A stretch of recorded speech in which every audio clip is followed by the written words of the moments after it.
Allô mes abonnés, j'ai fait une petite capsule vidéo ce matin quand je raide Cassie, puis elle a peur d'une chaise qui est déplacée à côté du manège extérieur. Là, j'ai fait mention d'une capsule vidéo que j'ai déjà faite, mais je ne l'ai pas retrouvée, fait que je vais en faire un autre. Pourquoi ça va arriver souvent que mon cheval va avoir peur quand il y a quelque chose de déplacé dans son environnement là, normal? Même souvent, ça peut être un ombrage. Le cheval va avoir peur parce que là, il y a un ombrage. On le raide une journée, c'est correct. On le raide à une différente heure de la journée. Puis il y a des ombres au sol, puis le cheval va avoir peur. Pourquoi? Vous savez comment j'aime faire des analogies pour que les gens comprennent qu'est-ce qui se passe dans la tête du cheval. Le cheval, c'est une proie.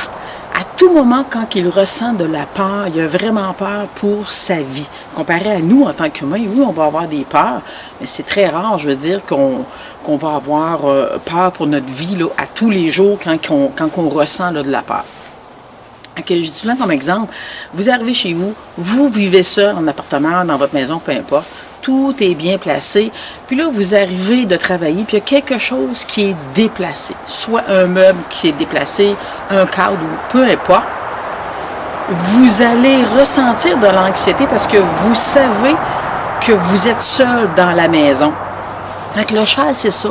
Dans son environnement normal, il se sent en sécurité, puis si à tout moment, une journée, il y a quelque chose de déplacé, tout de suite, ça va enclencher là, de la peur en lui. Le cheval ne fait pas semblant d'avoir peur. Aussitôt qu'il a peur, comme j'ai dit tantôt, il sent, lui, que sa vie là, est en danger. Fait que essayez j'essaie toujours de me mettre à sa place pour essayer de comprendre qu'est-ce qui se passe. Fait que comme que j'ai fait avec Cassie, ou peu importe, il y a quelque chose au sol ou en selle, aussitôt que je sens qu'il y a un changement corporel avec mon cheval, je vais lui laisser le temps d'examiner, d'inspecter, de faire son investigation. Si vraiment il a peur, puis là, il est trop dans la zone rouge, je vais essayer de trouver un point de départ pour ne pas être trop proche de qu'est-ce là qui lui fait peur.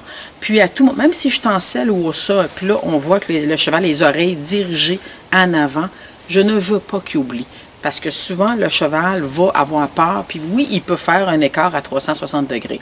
Fait que si je sens que là, il est en train de m'oublier, mais je vais faire quelque chose avec mes jambes, avec mes rênes, pour lui dire, garde, t'es pas là, tout seul là-dedans. Fait que j'espère que ça vous aide un petit peu à comprendre là, comment pense le cheval. Si ça vous intéresse, comme toujours, vous avez le lien de ma formation, puis moi puis mes abonnés, bien, on vous attend là, à grand nombre. Bonne journée! Bye! Moi, je vais aller profiter de cette belle journée-là là, à l'écurie. Bye! Bonne journée!